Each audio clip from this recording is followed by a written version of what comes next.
Greetings and welcome to The Wake. Oh my God. You get my glasses on? Get my microphone. Greetings, everybody. All right. I wanted to pop in. I want to talk about last night's movie and my dramatic weight loss. Hope you enjoyed that. It was funny. I got that green suit probably a month after we started the show, so it's going back over almost 2 years, and we hadn't had any like Invisible Man movies that we could do, and then we saw that the boss sent me that, and I'm like, perfect, Amazing Transparent Man. I'm gonna be pulling out the green suit. I thought it was funny, right? But it just blew me away, like just looking like at myself, and you could see like the shadow of my arm moving and stuff, right? But I thought it was pretty cool. I enjoyed it. Boy, we went high tech this week, didn't we? But I can tell you that when we did the Amazing Transparent Man, it was kind of like, all right, what do we do for the extra hour, right? So I was glad the boss got Hollywood Baby Doll. And the problem was, when you saw the preview I did, right, I thought this was just for Baby Doll, which is another horror mystery movie. It was actually on Svengoolie probably, April or May of this year, I think it was. So I'm like, oh, good, that's what. So that's what I put in the preview. And then when I actually got a chance to sit down and watch the show, and I'm like, wow, this isn't the movie I previewed. But it was kind of like, and I've never seen that anything from that like production company before. So it was they have a good concept, right? And they're doing the best they can with the amount of money they have.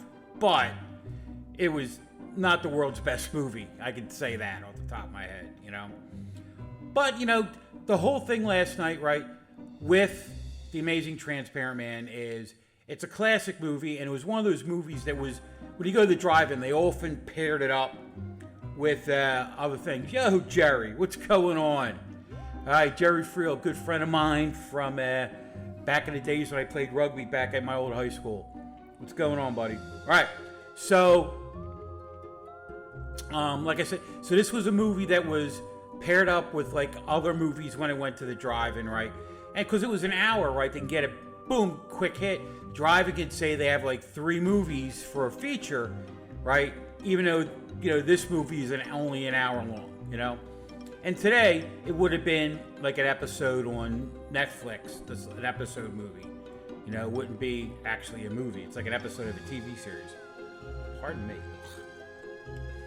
I had bacon for breakfast, and I'm still having bacon for breakfast.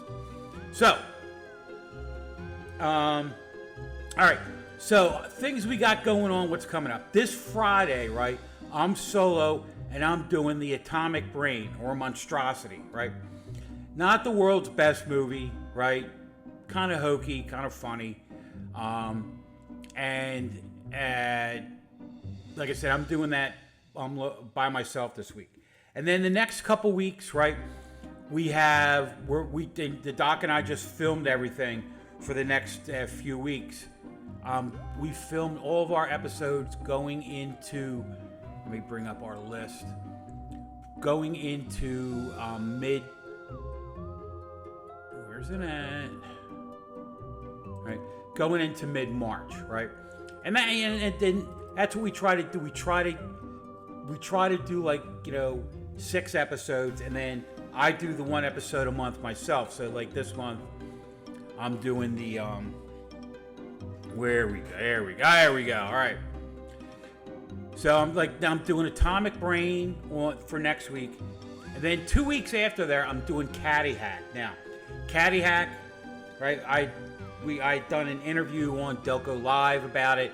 Guy from Collingdown, Mike Paquin, he stars in the movie, and it's just a basic ripoff of Caddyshack if it was golf courses built in Jersey over a nuclear dump. and you guys will get a kick out of it. It's just hokey, funny. It's one of the best movies, independent movies that I've seen in a long time. You guys will get a kick out of it, right?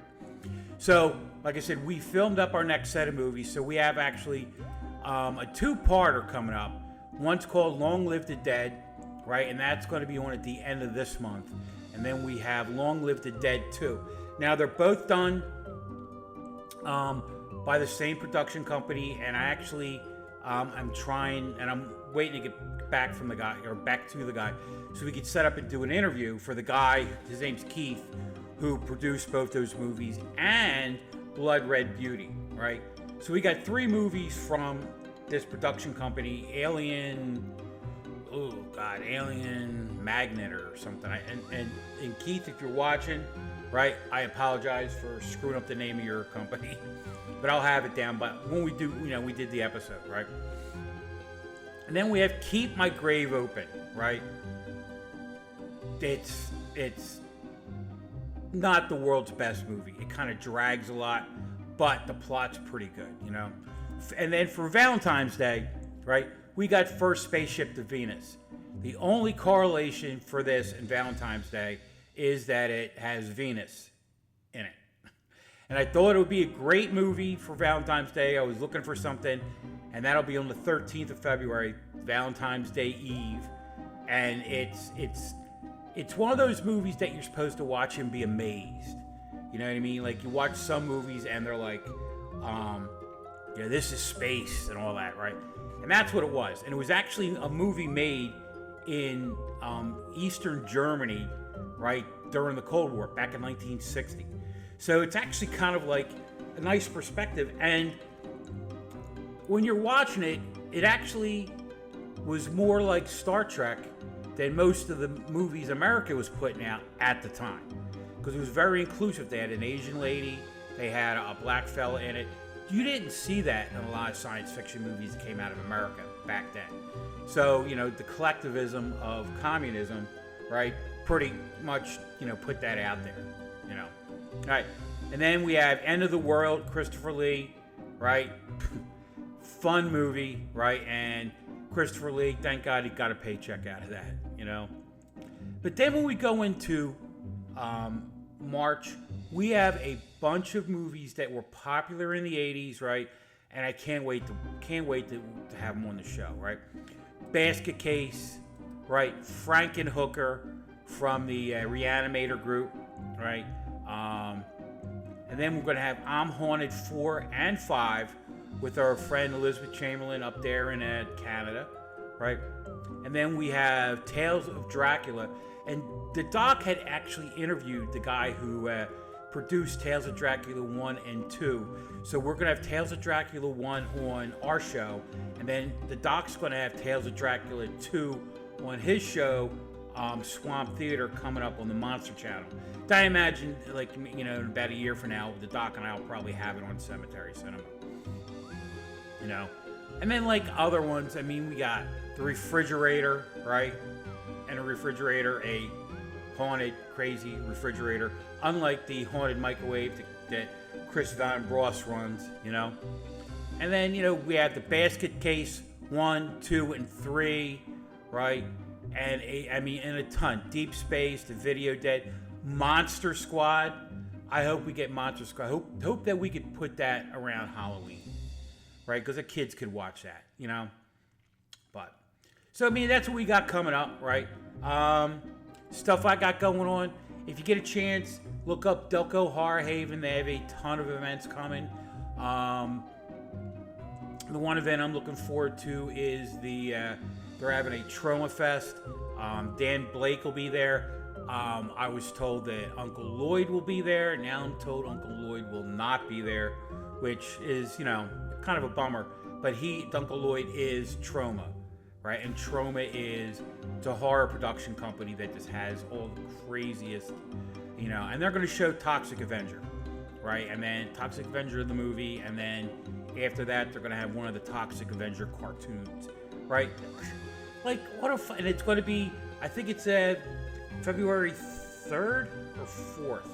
It's a Sunday, right? So it's that middle weekend before the Super Bowl.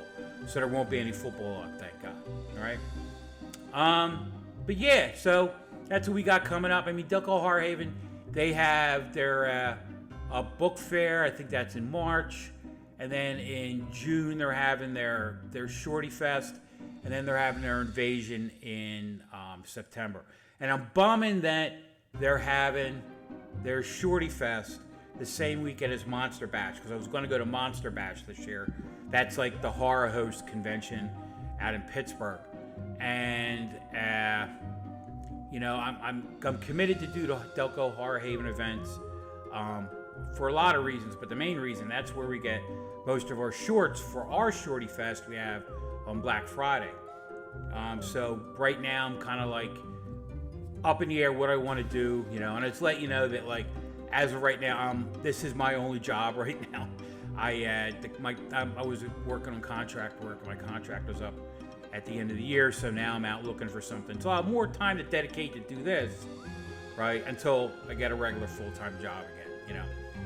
Things happen when you're in a niche environment that I do for IT, and, you know, things happen.